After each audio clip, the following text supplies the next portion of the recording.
नमस्कार दोस्तों, कैसे हैं आप सब। आप सभी का स्वागत है आपके अपने यूट्यूब चैनल पर। आज हम बात करने वाले हैं टारगेट नंबर 26 के बारे में, या फिर कह सकते हो आप डे नंबर 26 के बारे में। और आप सभी को ये मालूम होगा कि ये 55 दिनों का स्पेशल स्ट्रेटजी है for R O A R O exam के लिए।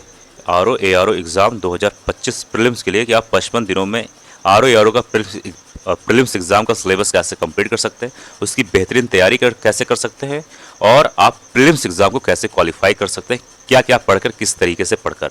ये वीडियो आप जब भी एग्ज़ाम के 55 और 60 दिनों के पहले से अगर देखेंगे तो ये वीडियो आपके लिए इंपॉर्टेंट है।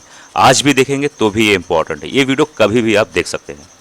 अब चलिए बात करते हैं कि आज 26 जो दिन है उसमें क्या पढ़ना है। ठीक है, सबसे पहले हम बात करें अगर आज आपको तो ज्योग्राफी के बारे में, तो सबसे पहले आपको पता होना चाहिए कि ज्योग्राफी में आज आपको क्या पढ़ना है। तो ज्योग्राफी में आज आपको पढ़ना है ग्लेशियर के बारे में। अब ये ग्लेशियर जो टॉपिक है ये काफ़ी छोटा टॉपिक है। ठीक है, अब ये सब क्या होता है, ये सब लोग अक्सर ध्यान नहीं देते हैं, सिर्फ मोटे मोटे तौर पर 6-7 टॉपिक को ही पढ़ते हैं और उस पर सिर्फ उसी पर अपना फोकस करते हैं। लेकिन हमारे इस स्ट्रेटजी वीडियो में खास बात यह है कि हम सब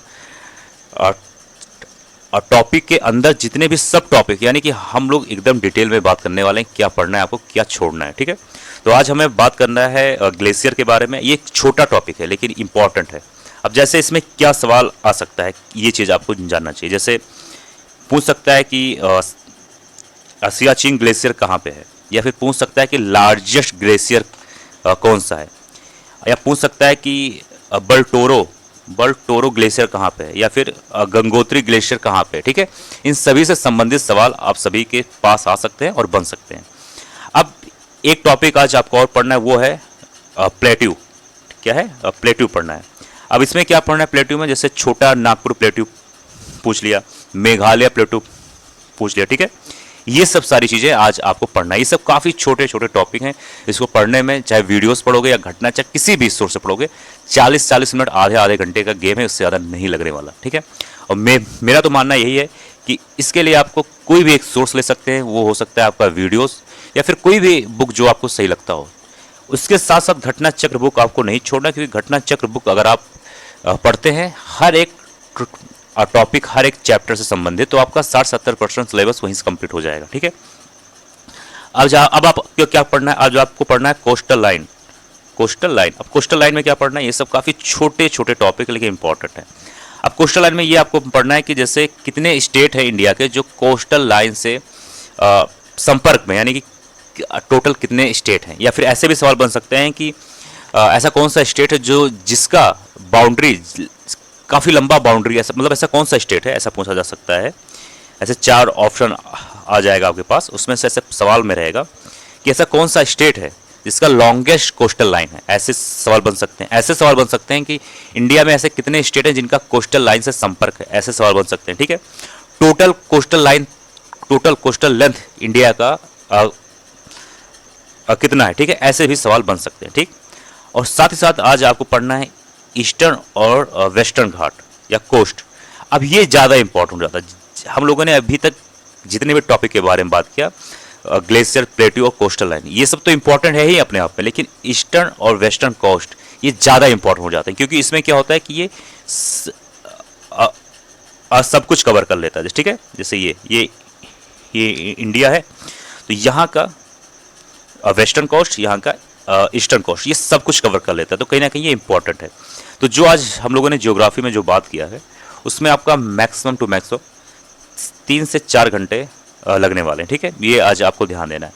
अब हम साइंस के बारे में बात करने हैं कि साइंस और टेक, जो कि हमारा स्टार्ट था कि साइंस के बारे में हमको क्या पढ़ना है। ठीक है, तो साइंस के बारे में हम लोग कल बात कर चुके थे कि आप 2024 और 2023 और साथ ही साथ 2022 का PYQ हम लोग देख चुके थे। आज आपको क्या करना है, आज आपको पढ़ना है 2021, 2020 और 2023 का, नहीं माफ करिए 2019 का PYQ।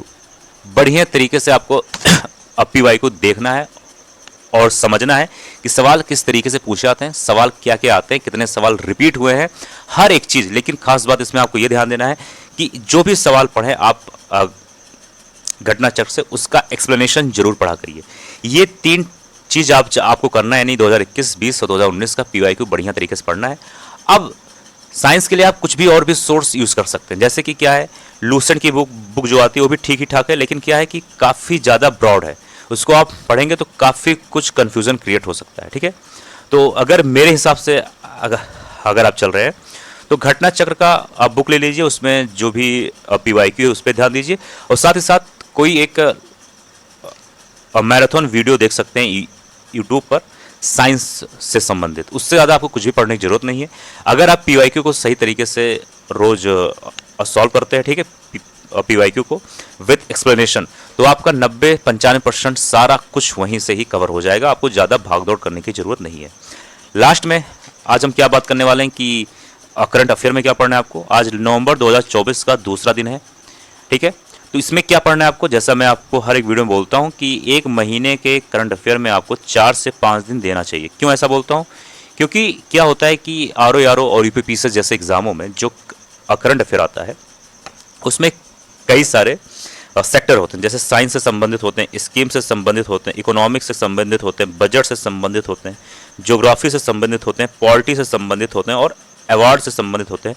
ऐसे एक दो सेक्टर और हैं, तो उसको आप एक ही दिन में कंप्लीट नहीं कर सकते। अगर एक दिन में कंप्लीट करने लगेंगे तो आप सही तरीके से पढ़ नहीं पाएंगे, नोट्स नहीं बना पाएंगे और कहीं ना कहीं आप चीज़ों को याद नहीं कर पाएंगे। तो आपको हर एक दिन एक दो एटलीस्ट 3 सेक्टर आपको लेना है और सही तरीके से पढ़ना है।